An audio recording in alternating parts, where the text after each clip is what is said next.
بالکل short cut clip دیکھیں نماز کو کیسے پڑھتے ہیں، اس بچے کو دیکھتے جائیں، بس اسی طرح آپ نے شروع کرنی۔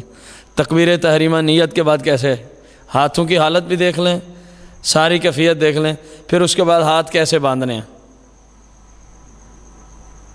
بعض لوگ یہاں خطا کرتے ہیں، ہاتھ جیسے ہی اللہ اکبر کہا تو نیچے چھوڑ دیتے ہیں، آپ بھی وہ حالت کریں نا، نیچے چھوڑ دیتے ہیں، یہ دیکھیں پھر باندھتے ہیں، یہ خلاف سنت ہے۔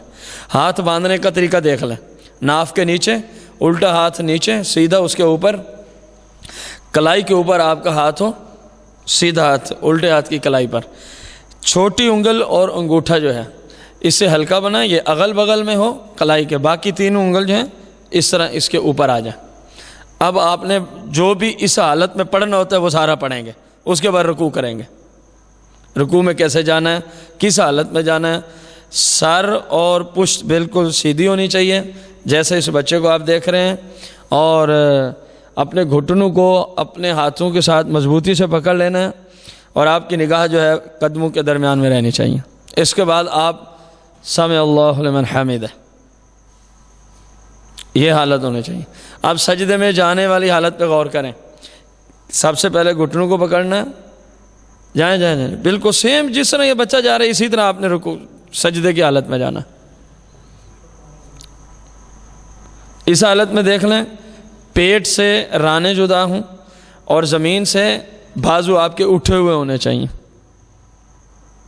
آپ کا بازو پہلوں کے ساتھ لگا ہوا نہیں ہونا چاہیے، مرد کے لیے طریقہ ہے۔ ہاں اگر باجماعت پڑھ رہے ہیں ضرورت ہو تو اپنے بازو کو ساتھ ملا سکتے ہیں۔ اس حالت میں سجدے کی حالت پہ ذرا پاؤں کی انگلیوں پہ غور کیا جائے، دیکھیے گا کس طرح پاؤں کی انگلیاں رکھنی ہیں۔ حالت میں جو خطا کی جاتی ہے بہت بڑی خطا ہے، انگلیاں لوگ پاؤں کی صحیح معنوں میں نہیں لگے، 10 انگلیوں کے پیٹ زمین پہ یوں لگے ہوں کہ قبلہ رخ انگلیاں پھر جائیں، جس طرح آپ اس بچے کو دیکھ رہے ہیں۔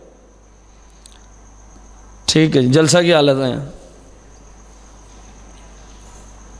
ایک سجدے کے بعد دوسرے سجدے کے پہلے درمیان میں بیٹھتے ہیں، اس کو جلسہ کی حالت کہتے ہیں۔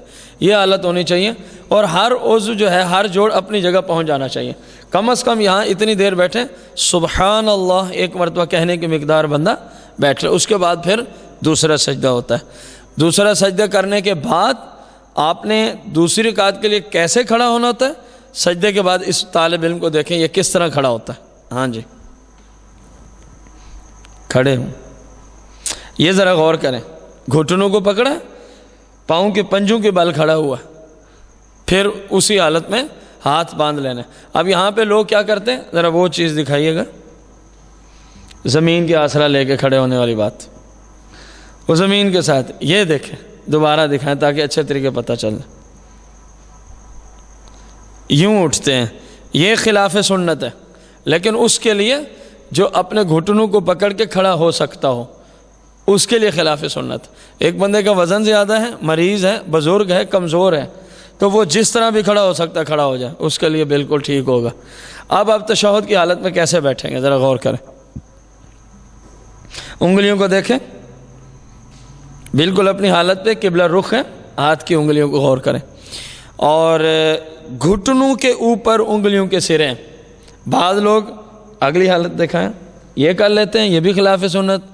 مرد جو ہیں وہ رانوں کے درمیان ہاتھ رکھ کے بیٹھے ہوتے ہیں، یہ بھی خلاف سنت ہے، مردوں کے لیے بات ہو رہی ہے۔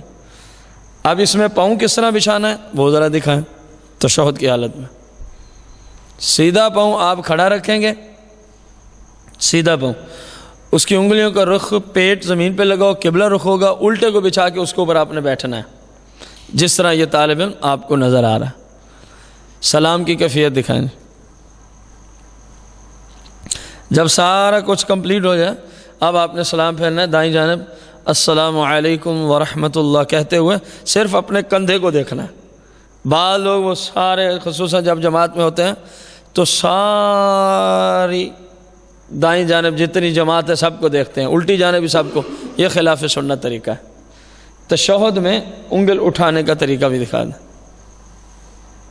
یہ دیکھیں ہلکا کس طرح بنایا ہوا ہے، چھوٹی انگل اور اس کے ساتھ والی ہتھیلی کے ساتھ لگی ہوئی ہیں، اور درمیان والی انگوٹھے سے ہلکا بنایا، اور انگل کو یوں کھڑا کرنا ہے، اشہد اللہ پہ کھڑا کرنا ہے، اشہد اللہ الہ الا اللہ پہ اس کو اپنی جگہ پہ پھر ہاتھ بالکل سیم اپنی حالت پہ چلا جائے گا۔ اب اس میں خطا کیا ہوتی ہے؟